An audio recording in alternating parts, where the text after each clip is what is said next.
Welcome back to the podcast, everyone. I'm super excited to follow up on last week's episode of how to spot a scammer on a dating app to talking about red flags in modern dating today. So, as I dig into this particular podcast episode, I want to share in your frustration if you're using dating apps or if you're dating out there in the modern world. I feel you. I feel your frustration, and I feel how hard it is to find a genuine connection with somebody that you've just met or somebody that you're taking from friends into a dating scenario or somebody you met through work and now you're going to begin dating.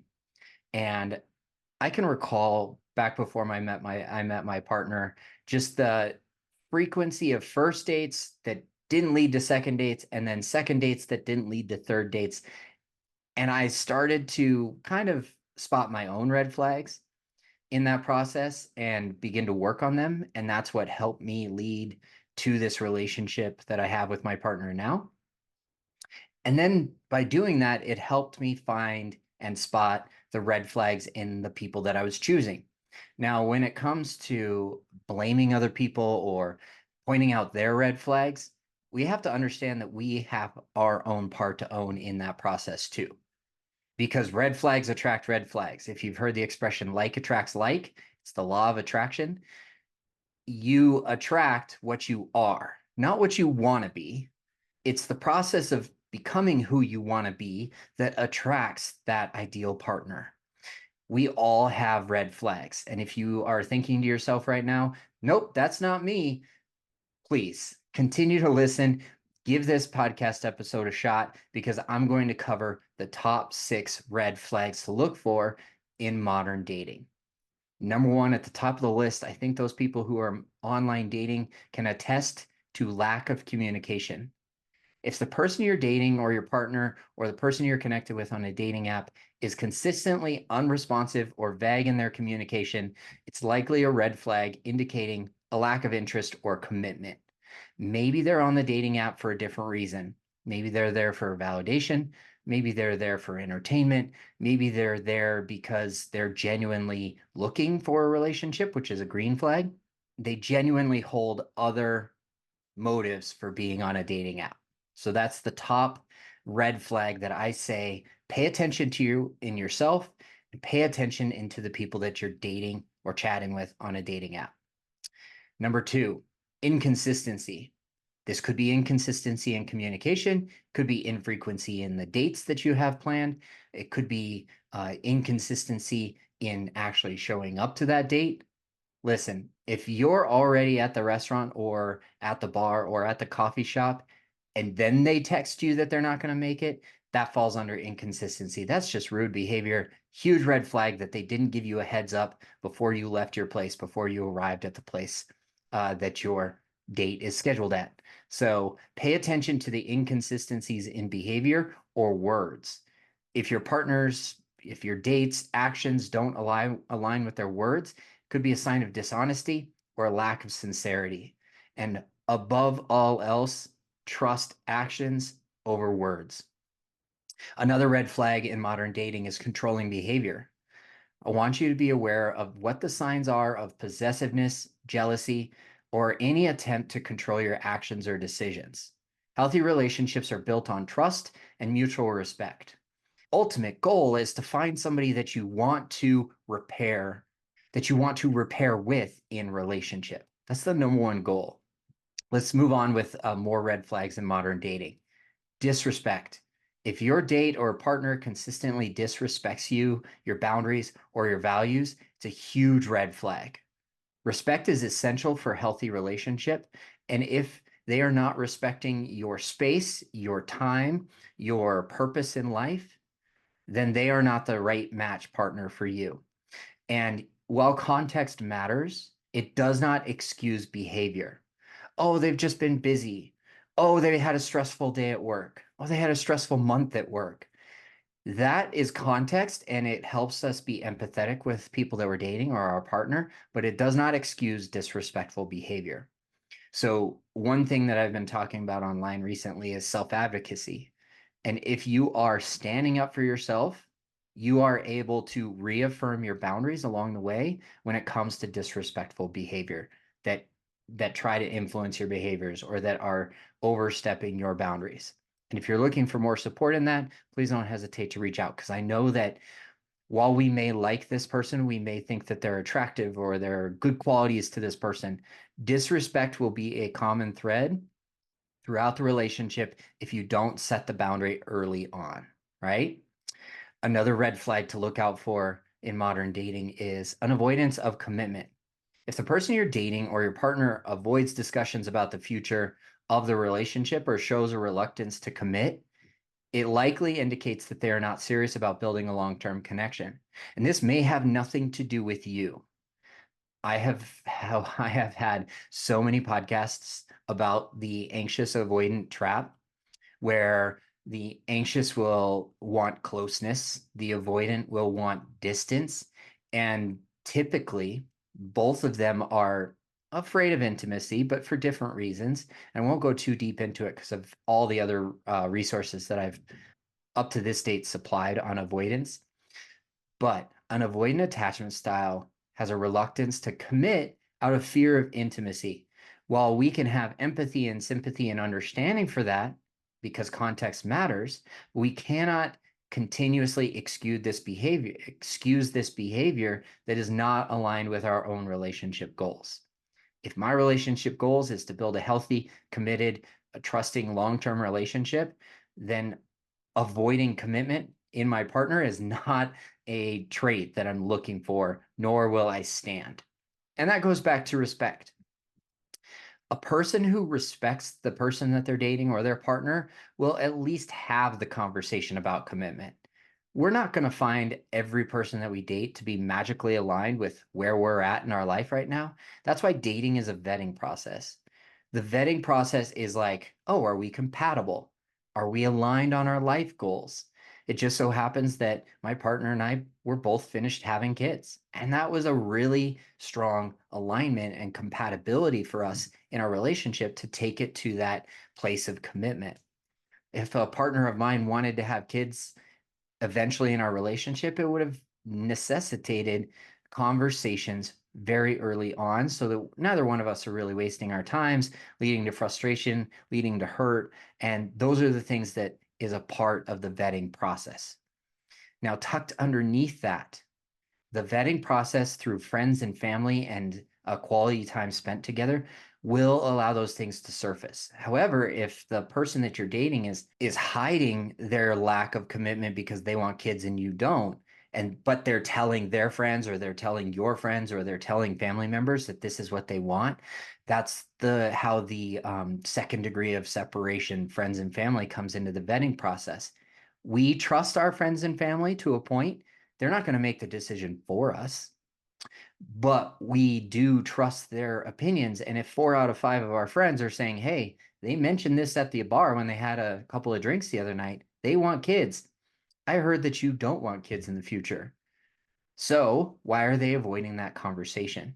Could be a red flag that falls under avoidance of commitment, which, if you have a conflict avoidant uh, thread in your relationship, now you're just tiptoeing around issues that need to be spoken about. And then lastly, I want to touch on a red flag: gaslighting. Gaslighting is a form of manipulation where one person makes the other person doubt their own feelings, perceptions, or reality. Watch out for these signs of gaslighting in early stage dating and your relationship as it develops, right? If gaslighting shows up in the very beginning of your relationship, it's going to be a common thread throughout, just like disrespect. If you are feeling in your body that you are being mistreated in any way through these red flags, please reach out, because we have an extremely large network of therapists and counselors in your area where we can connect you with somebody who is professional and who has the expertise in helping you navigate through all of these red flags. If you're looking for a little bit more support in your dating journey right now, don't hesitate to reach out. I can set you up with a complimentary consultation call to kind of sort through what's going on, and then we will introduce you to a counselor or a therapist if that's what you and I agree on as the best next step. So it's important to trust your instincts and prioritize your well-being in any relationship. If you notice these red flags, it may be worth addressing them with the person you're dating or reevaluating the relationship entirely. Before I jump into the shit talking portion of the podcast episode, I want to give you these 9 prompts for the Enneagram 3, the achiever, that might be fun, might be informative, and might help us understand when we're matched with an achiever on Hinge or when we are an achiever type 3 on the Enneagram on Hinge. How do we select our prompts?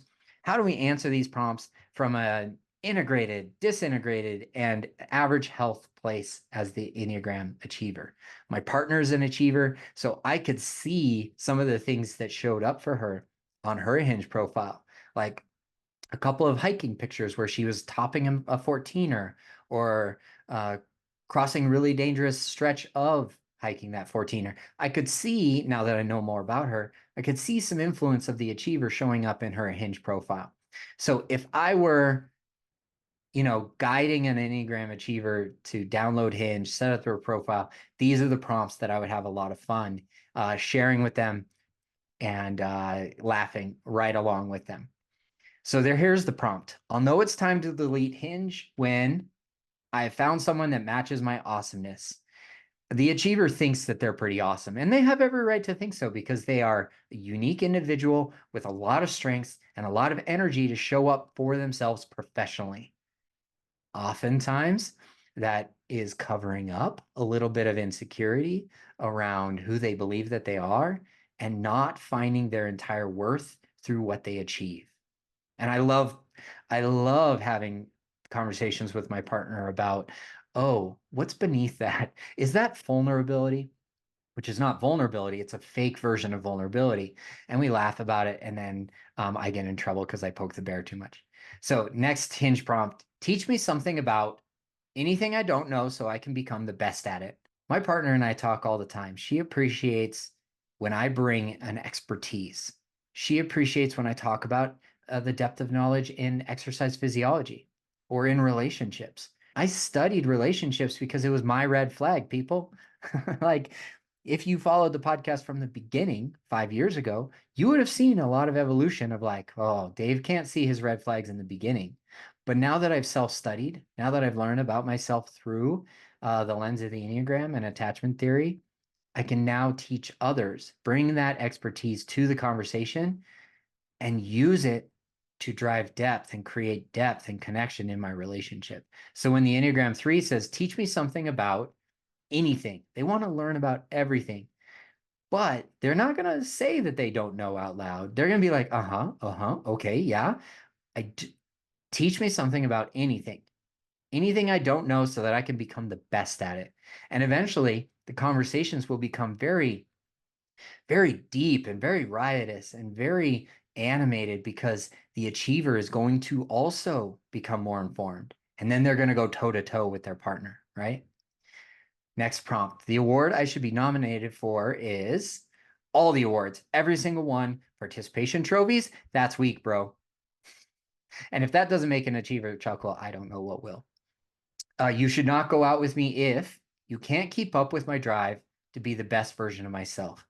Now, that statement's coming from a very integrated Enneagram 3, because on the surface, the Enneagram 3 is going to show up as if they are the best version of themselves. But underneath that, there is a little bit of insecurity that's like, oh, am I going to be found out? Oh, am I going to be discovered for my true authentic self? And that is the path to growth for the Enneagram 3. And that's why this prompt is so fun to explore, because you can't keep up with my drive. The drive is there. It's always there. And it's for a disintegrated 3, it comes from a place of lack. It comes from a place of insecurity. But when they look at themselves in the mirror through the lens of the Enneagram, they can see that, and then they get the opportunity to work on it. And you better believe that they're going to work their hardest on coming out of that, because they want to show up better at work. They want to show up better in their relationship. They want to be the most authentic version of themselves, but they have fear around that. And that helps us become more empathetic and understanding of our partners who are Enneagram 3s, or ourselves if we are Enneagram 3s. I'll breeze through the next few prompts. I'm overly competitive about everything. If you forget, refer back to my comment about participation trophies. Participation trophies are the last thing that an Enneagram 3 want to receive. They want recognition. They want to be seen as the best in their field or the best at their sport, and they're going to do everything they possibly can to get there. Yes, it comes from a place of self-worth and self-doubt, and through our pain is our greatest reward, right? And the Enneagram 3 takes that to heart. Our next prompt, my unusual skills. I'm good at everything I try. If I want to add a skill, I'll self-teach my way to the top. And that's a lower average health. That's a disintegrated version of the 3 showing up on Hinge, of like having this arrogance, having this, no, I'm good. I'm good at everything I try. And if I'm not, then I'm going to do everything I possibly can to get there.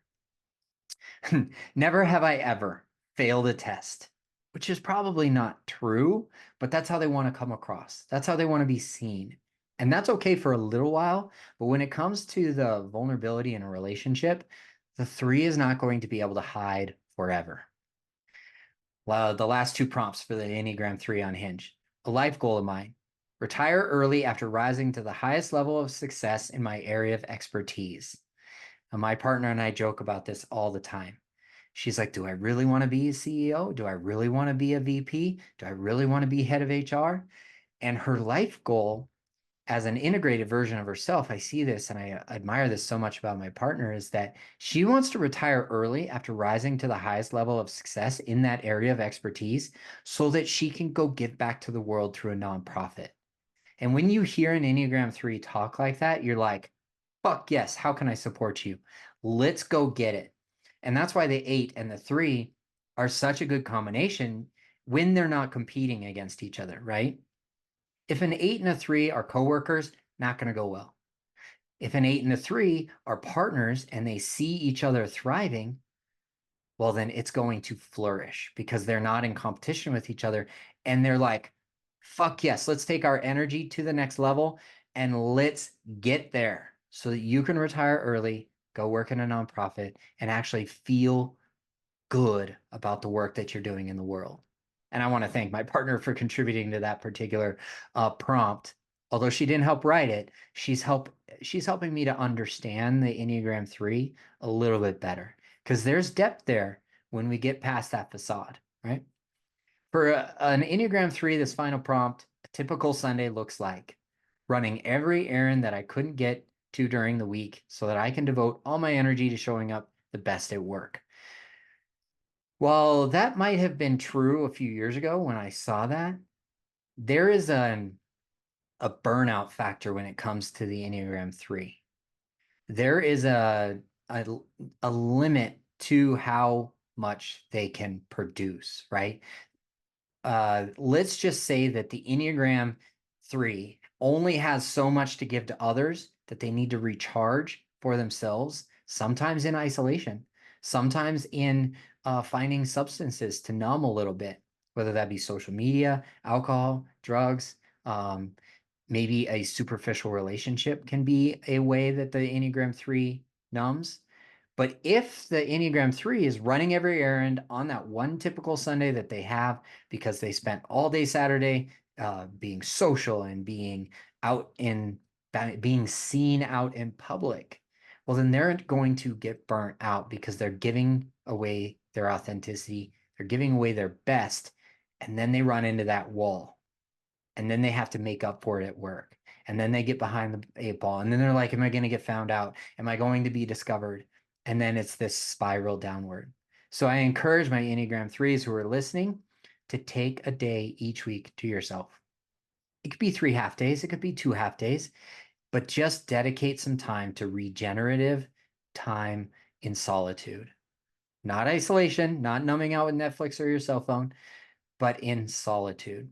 That could be listening to music, it could be meditating, it could be reading a book, 2 half days a week, 3 half days a week, or 1 full day. Just digesting what you just experienced, what you just achieved this past week at work. Digest it, give yourself a pat on the back, and say, I am worth it. I am good enough. I did my best, and that's okay. Now let's move on into the final section of our podcast episode today. Now, I am super excited about this next segment of our podcast. It's brand new. We started it last week, where we're going to talk some shit. And this particular week has been full of, a new Netflix series that came out called Dancing for the Devil. And this is a cult that kind of drew in a very popular dancer on TikTok. So we're going to talk some shit about cults, and I'm going to point out the red flags to look for if you may be in a cult. So we're going to start this out here in this segment. I'm super excited about this conversation because while very rare and on the extreme end of possibility, you will not know that you're in a cult before you actually come alive and awake to these factors. So before you get involved with a community online, let's just say that the Andrew Tates of the world. I don't want to give away too much, but we are going to reference a modern cult in America that is growing rapidly. So I'm going to discuss the red flags to watch out for. You may be in a cult if, and then we're going to give an example of a recent cult in America that needs to be talked about. So the red flags to watch out for when it comes to cults are absolute obedience. Cults often demand unwavering loyalty and obedience to the leader or the group's beliefs. If questioning or independent thinking is discouraged or punished, it is likely a red flag. So if you're being asked to do that in your friend group or in a new online virtual community, if you're being asked to give absolute obedience to the group or to the leader, you might be in a cult. Additionally, isolation. Isolation is a red flag when it comes to cults. Cults may isolate their members from friends, family, or the outside world to control their thoughts and behaviors. If you are discouraged from interacting with people outside of this group, it could be a sign of manipulation, control, and being a part of a cult. And that's what showed up early on when I was watching Dancing for the Devil, is that this particular person was not allowed to contact their family. Their family hadn't heard from them in years, although they could see their dancing videos being put out on social media. And it was a stark realization that these communities are still happening in America right now. You may have heard about the Kool-Aid drinking incident with Jim Jones in another country, but they were mostly Americans who traveled to this other country, right? And he persuaded them to commit mass suicide by drinking Kool-Aid that was poisoned because they were in a cult. They had absolute obedience and they were isolated from their friends and family members by being in another country. But this particular Netflix documentary, Dancing for the Devil, that's just right there in LA. The church is behind walls and fences. And if you try to access your family members who are in there, they stonewall you at the gate. Another red flag is financial exploitation. If you're pressured to donate money, give up your possessions, or take on financial burdens for this group, it's likely a red flag. Cults often use financial control to maintain power over their members. And if you're draining your bank account to just be a part of this group, to be a part of something, again, reach out because we have a lot of resources in our community here because of the podcast and all the experts that I've interviewed over time. They're the mental health experts who are qualified and can walk you through healing from red flags in a relationship or red flags in a community that you feel like you're a part of. An additional red flag is manipulative tactics, right? Watch out for manipulation tactics like love bombing, excessive displays of affection, gaslighting, making you doubt your own perceptions, or information control, restricting access to outside information. These tactics are commonly used in cults to exert control over members, right? If you are blind to any other influence besides this cult or this community in your life, if you're isolated from any other thoughts or any other beliefs outside of this community, you might be in a cult. And these manipulative tactics are used to control the way that you think. Additionally, Having an us versus them mentality, cults often create that mentality where outsiders are portrayed as evil or dangerous.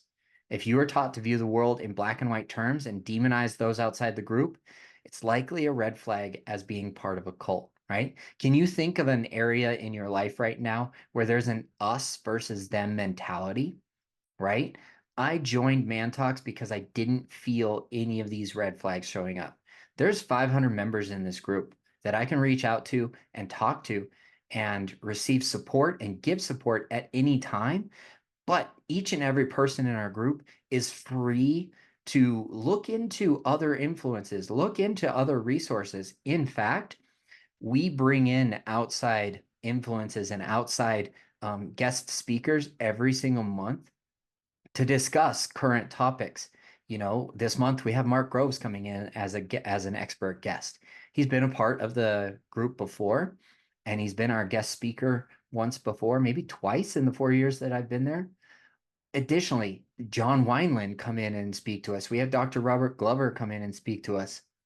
And while the topics are all focused around men's mental health, we have external guest speakers who come in who are not a part of our group, who are actually bringing discourse and conversation, another way to look at the world through healthy conversation as a foundation of being self-led. So I'm going to round this out here really quick before we jump into the modern American cult that I want to touch on. Finally, lack of transparency. If the group's beliefs, practices, or leadership structure are shrouded in secrecy and you are not allowed to ask questions or seek information independently, it could be a warning sign. Let's just clarify that a little bit. If the only source of information is coming from the leader or the group's beliefs, practices, and leadership structure, you are definitely being manipulated in a cult. So if you recognize these red flags in a group or an organization that you're a part of, it's important to tune into your body, trust your instincts, and seek support from trusted friends, family, or those mental health professionals that I mentioned earlier that are part of our community, who check me on the things that I share, who, if they saw me putting things out online that were unprofessional, inappropriate, or just plain wrong, I would receive a message about it. My Man Talks community, if they saw me doing this online, or if they heard of me doing this with the group that I was creating, they would point it out right away. And these are the checks and balances that we need in our lives to know that we are in alignment with our purpose, our goals, and our community.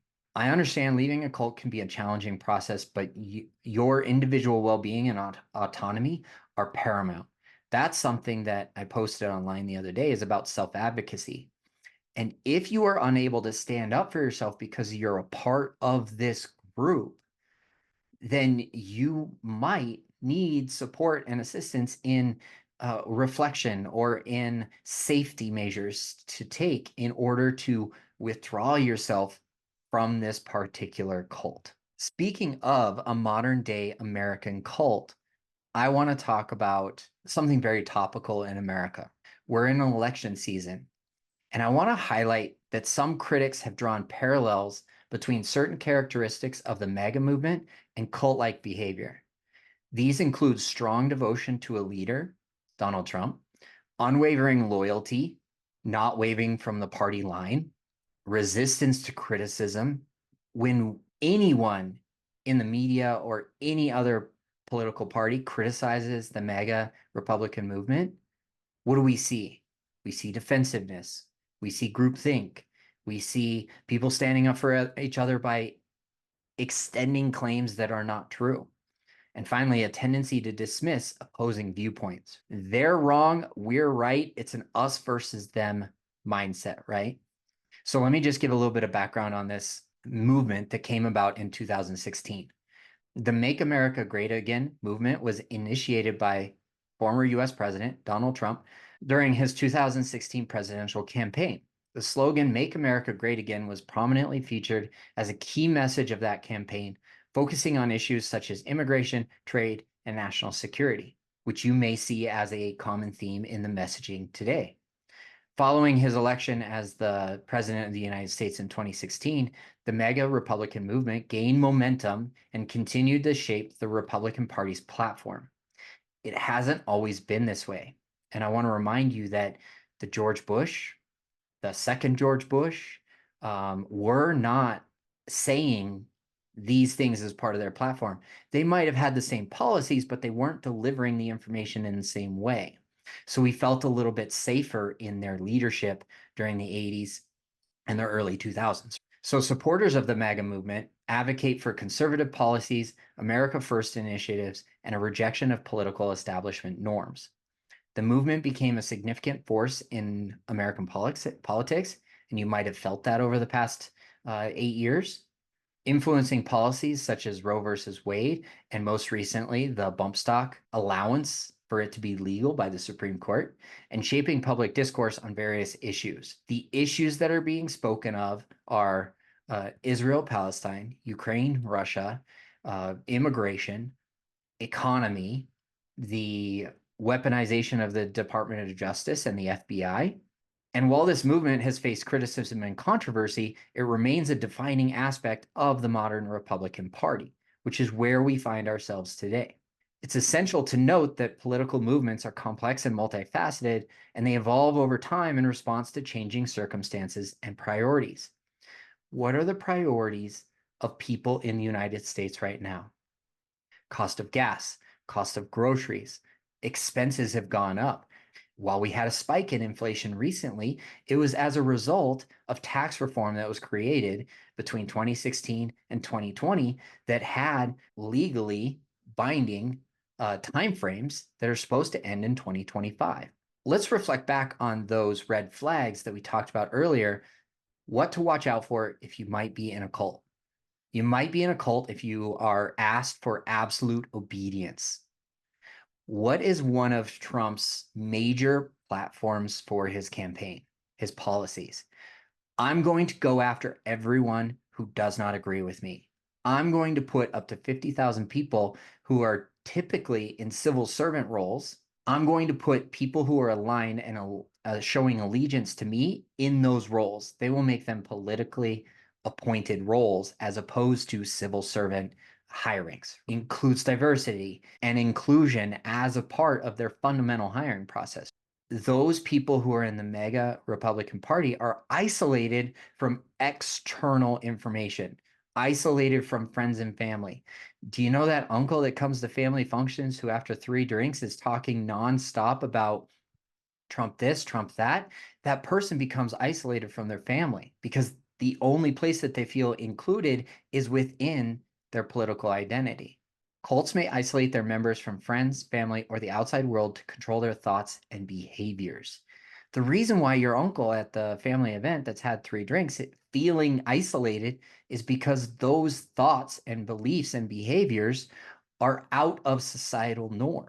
Having control over a woman's body and a woman's decisions that typically was left up to their doctor and themselves over the last 50 years is controlling thoughts and behaviors, which isolates this person from modern healthcare that is necessary. Financial exploitation is another red flag if you're in a cult. If you're pressured to donate money, give up your possessions, or take on financial burdens for this group, it's likely a red flag. Shoes, an EFT, a pen, a Bible, an email that goes out multiple times per week that asks, begs, can you donate $1? Can you donate $5? Take care of your family first, but anything above and beyond your subsistence, donate to the MAGA Republican Party. Cults use financial control to maintain power over their members. Manipulative tactics is another red flag that's attributed to cults. Watch out for manipulation tactics like gaslighting. Gaslighting is so frequently used in Trump's current campaign. No, I didn't say that. I didn't say lock her up. The video receipts are, the internet is undefeated. Or information control is another part of manipulation tactics. When we have false news, false statements, false statistics being spread about from the top leader, Donald Trump, down through the House of Representatives, down through the Senate, and then out into their voting decisions, when misinformation is spread.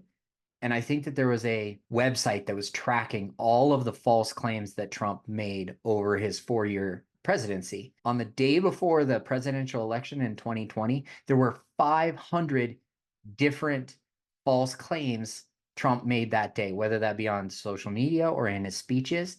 And fast forward to January 6th, in that one speech before the riot and the insurrection on the nation's capital, there was 107 false claims in that one speech. Let's remind ourselves that an us versus them mentality is all about modern politics. You're either left, you're either right. You're either blue, you're either red.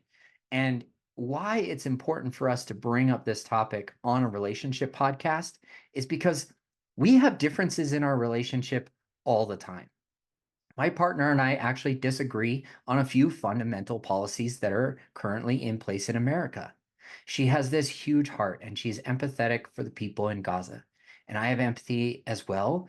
And it's one area of our modern policies that is 100% divisive.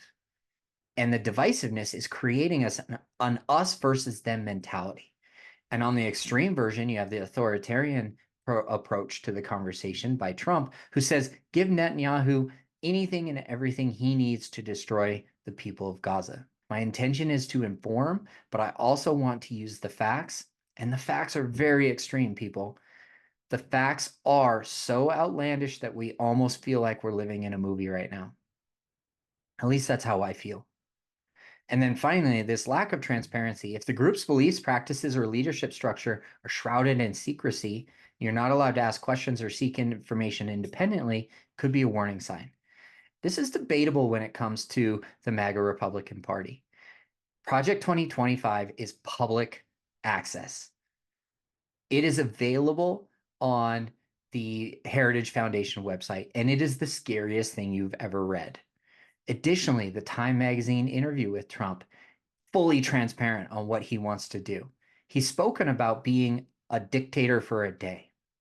However, when you are asking Donald Trump about these claims and about these statements that he's made on record, on video, you are not allowed to ask questions or seek information independently. It is the policy, the party line that you must follow in order to be accepted by that community. And the people who are the loudest right now in our country are the minority still. There are only about 50 million people in the United States. That's less than 1/7 of the overall population. It's less than 1/5 of the voting population that actually identify as MAGA Republicans. And I say that because they are the ones that are speaking the loudest. Ultimately, this cult gives those 50 million Americans the permission to speak the way that they do. And if it infuriates you, I want you to tune into that in your body. I want you to trust that instinct. And I want you to spot the red flags early. And if you are unable to seek out information independently because you are getting all of your news from Truth Social, and Truth Social is from the top down an misinformation social media website. And then that information gets shared to Twitter. And then that Twitter information gets shared to TikTok. Now, the one thing I want to say about TikTok before I let you go for the day, and I summarize this whole conversation, is TikTok is giving us the most access to the most information in social media history. Yes, your FYP is an algorithm. You can change your FYP. When I took the step forward to become more self-led, advocate for myself a lot more by choosing to be more informed about what's going on in current events these days, that's when I decided and I impacted my FYP on TikTok. I started following Midas Touch Network, which is a great pro-democracy resource that you can listen into if you are having any doubts, right?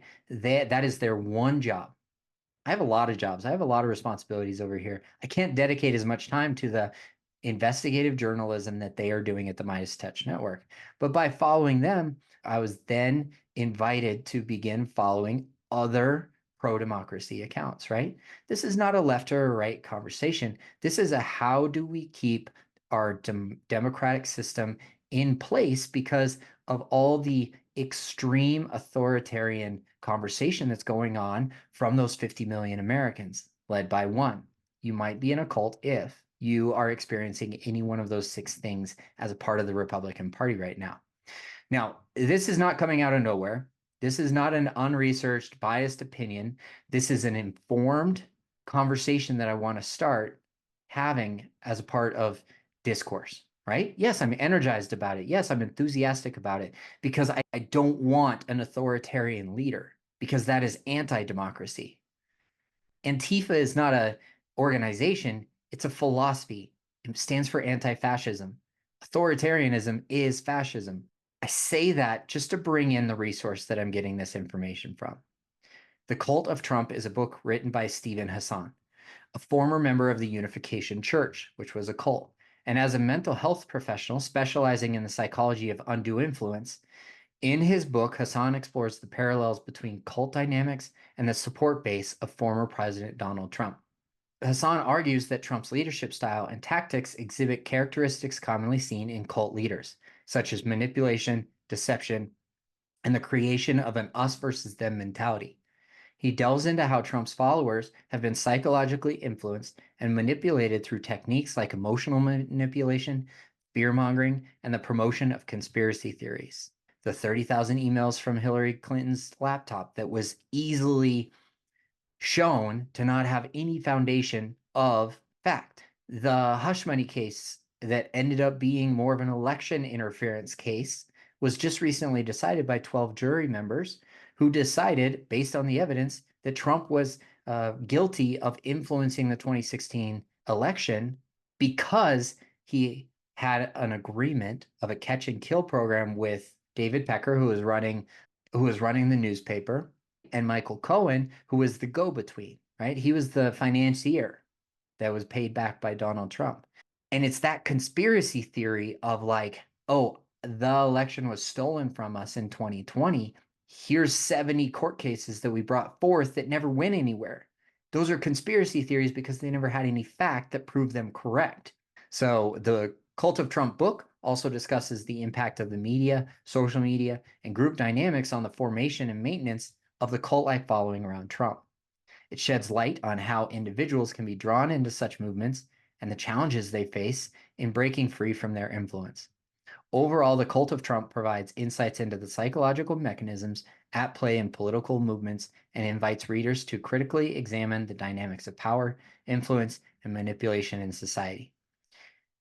In summary, if you're looking for resources, that's a great one to take a look at. And it is essential to engage in respectful and constructive dialogue when discussing political movements to promote understanding and unity, which is why I wanted to talk about it today. I want to invite you to have this discussion amongst your friends, family members, and with me if necessary.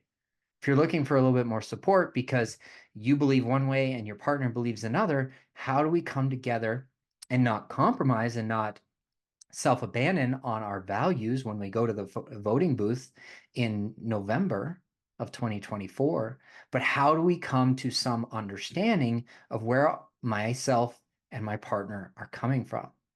And I do advocate for myself in my own relationship by engaging in these conversations, by being informed, by progressing in my own independent thinking.